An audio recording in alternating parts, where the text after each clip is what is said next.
Assalamualaikum warahmatullahi wabarakatuh. Nama saya Selsa Dwi Hadi Safitri dengan NIM 242 1010 478. Di sini saya dari kelompok 3. Saya akan mempresentasikan pembahasan ragam metodologi dalam studi Islam. Pengertian dan fungsi metode. Pengertian metodologi adalah ilmu tentang metode, terutama cara yang digunakan untuk mengajar suatu bidang ilmu. Metodologi juga dapat diartikan sebagai analisis teoritis sistematis. Secara etimologi, metodologi berasal dari kata metodos, yang artinya cara, teknik atau prosedur, dan kata logos artinya ilmu. Metodologi juga bisa disebut cara untuk memecahkan masalah. Metodologi penelitian mencakup pembentukan konsep, preposi, model, hipotesis, teori. Metodologi juga merupakan ilmu-ilmu atau cara yang digunakan untuk memperoleh kebenaran, tergantung realitas yang sedang dikaji. Dalam bahasa Inggris, kata ini ditulis method dan bangsa Arab menerjemahkannya dengan thoriqat dan manhaj. Metodologi dalam studi Islam memiliki beberapa fungsi penting yang membantu dalam memahami, menganalisis, dan mengembangkan pemikiran serta praktik keagamaan. Berikut adalah beberapa fungsi metodologi dalam konteks studi Islam. Pemahaman teks suci, analisis, konteks sejarah, kritik terhadap sumber, studi komparatif, pengembangan pemikiran, penerapan praktis, penelitian interdisipliner. B. Menjelaskan metodologi studi Islam. Metodologi studi Islam merujuk pada pendekatan dan teknik sistematis yang digunakan untuk mempelajari, menganalisis, dan memahami ajaran praktik dan sejarah Islam. Ini mencakup berbagai disiplin ilmu dan pendekatan, termasuk teologi, hukum, sejarah, sosiologi, dan filsafat. Kaidah meliputi 6 hal. 1. Kritik, 2. Transkripsi dan editorial, 3. Konteks historis dan budaya, 4. Bahasa dan gaya, 5. Interpretasi, 6. Multidisiplin. C. Konsep, kaidah, prinsip, dan cara kerja filologi. Metodologi filologi dalam studi Islam adalah pendekatan yang sistematis untuk menganalisis dan memahami teks-teks keagamaan seperti Al-Quran, hadis, dan karya-karya klasik para ulama. Konsep ini mencakup beberapa elemen kunci yang penting untuk memahami bagaimana teks-teks tersebut dibentuk, ditransmisikan, dan diinterpretasikan. D.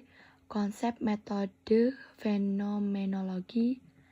Fenomenologi berakar dari filosofi yang dikembangkan oleh Edmund Husserl yang menekankan pentingnya memahami pengalaman subjektif dan makna yang dihasilkan dari pengalaman tersebut. Dalam konteks studi Islam, metode ini digunakan untuk menggali bagaimana individu memahami dan mengalami iman, praktik keagamaan, dan nilai-nilai dalam kehidupan mereka. Fenomenologi dalam studi Islam memberikan kerangka untuk memahami keagamaan sebagai pengalaman hidup yang kompleks dan beragam. Dengan memfokuskan pada perspektif individu, pendekatan ini memperkaya pemahaman tentang iman, praktik, dan spiritualitas dalam konteks Islam.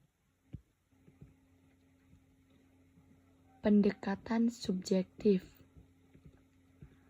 Pengalaman pribadi, fenomenologi mengutamakan suara dan pengalaman individu.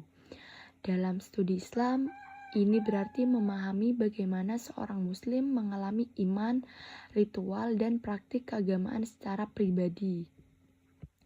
Makna keagamaan, penekanan pada bagaimana individu memberikan makna terhadap ajaran Islam, pengalaman spiritual, dan peristiwa keagamaan dalam hidup mereka. Kaidah prinsip metode fenomenologi. 1. Pengalaman subjektif. Fokus pada pengalaman individual dan bagaimana makna dibentuk oleh individu dalam konteks keagamaan. Ini mencakup perasaan, persepsi, dan pemikiran pribadi. Reduksi fenomenologis, menghilangkan prasangka dan asumsi sebelum menganalisis pengalaman. Penelitian berusaha untuk melihat pengalaman secara murni, tanpa interpretasi atau penilaian dari luar. 3. Deskripsi mendalam, menggambarkan pengalaman secara rinci untuk memahami makna yang terkandung. Refleksi dan interpretasi, proses refleksi atas pengalaman yang diceritakan untuk mengidentifikasi tema-tema umum dan makna yang muncul dari pengalaman tersebut. Kontekstualitas, memahami pengalaman dalam konteks sosial, budaya, dan sejarah yang relevan yang memengaruhi cara individu. Konsep kaidah sosiohistoris kritis. 1. Konteks sosial dan sejarah. 2. Intertekstualitas. 3. Analisis kritis. 4. Holisme. 5. Subjektivitas. 6. Dinamika perubahan. 7. Pengumpulan data. 8. Analisis konteks. 9. Interpretasi kritis. 10. Refleksi. Kaidah konteks sosial dan sejarah, memahami teks-teks Islam dalam konteks sosial dan historis di mana teks tersebut dihasilkan. Ini mencakup latar belakang budaya, politik, dan ekonomi pada masa itu. Intertekstualitas menelaah hubungan antar teks, baik dalam Al-Quran, hadis, maupun sumber-sumber lain, serta bagaimana mereka saling mempengaruhi. 3. Analisis kritik, menerapkan analisis kritis terhadap teks dan praktik untuk mengidentifikasi bias, ideologi, dan kekuasaan yang terlibat. Definisi kaidah sosiohistoris kritis. Kaidah sosiohistoris kritis menggabungkan analisis sosial dan historis untuk memahami bagaimana konteks sosial, budaya, dan ekonomi mempengaruhi teks dan praktik keagamaan. Pendekatan ini menganggap bahwa pemahaman terhadap teks tidak dapat dipisahkan dari latar belakang dan sejarah sosial. Kesimpulan, kaidah sosiohistoris kritis dalam studi Islam memberikan alat untuk menganalisis interaksi antara teks keagamaan dan konteks sosial historis. Pendekatan ini membantu menjelaskan bagaimana pemahaman dan praktik keagamaan terus berkembang dan beradaptasi seiring waktu, serta pentingnya mempertimbangkan konteks dalam memahami makna teks dan praktik.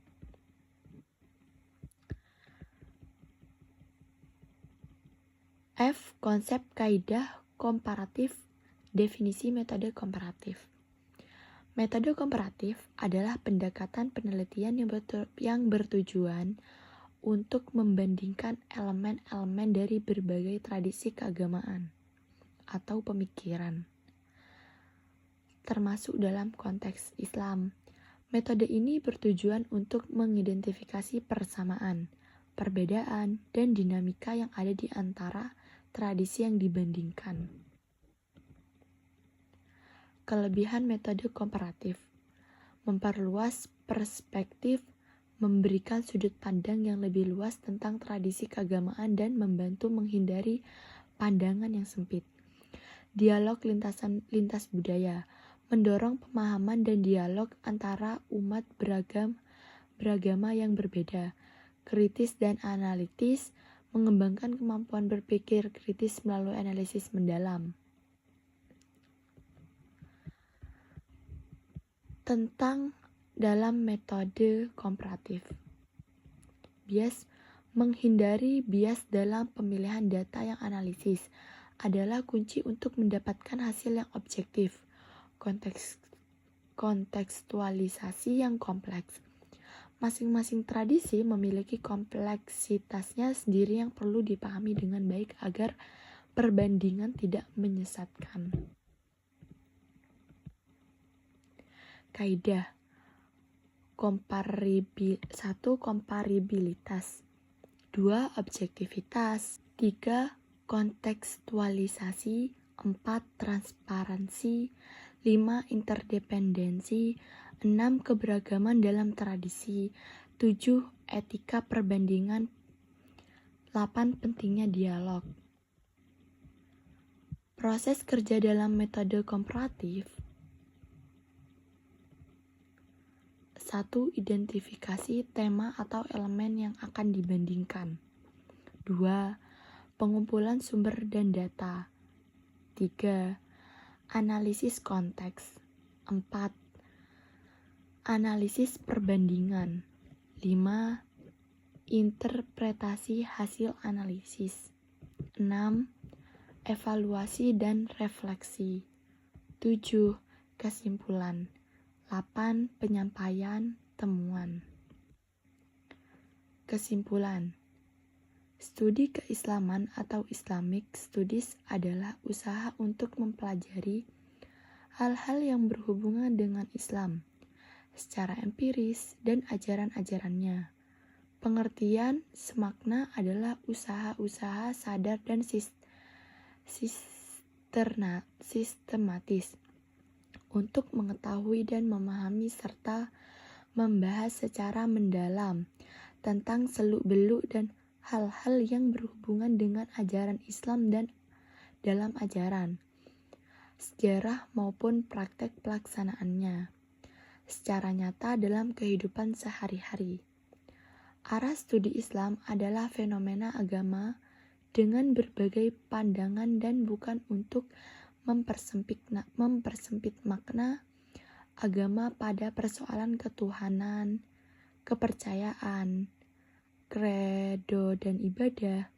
Pendekatan studi yang digunakan adalah disiplin keilmuan yang bersifat historis, empiris bukan doktrinal, normatif historis. Lemahnya penguasaran. Dengan tertulisnya makalah ini, penulis mengharapkan kepada para pembaca untuk mengetahui lebih lanjut tentang pembahasan metodologi studi Islam. Dan kami harap dengan adanya makalah ini bisa menjadikan kita dalam mengembangkan potensi yang ada pada diri kita. agar kita bisa jadi seorang pelajar yang bijak, serta dengan harapan semoga makalah ini dapat bermanfaat dan bisa dipahami oleh pembaca. Sekian, terima kasih. Wassalamualaikum warahmatullahi wabarakatuh.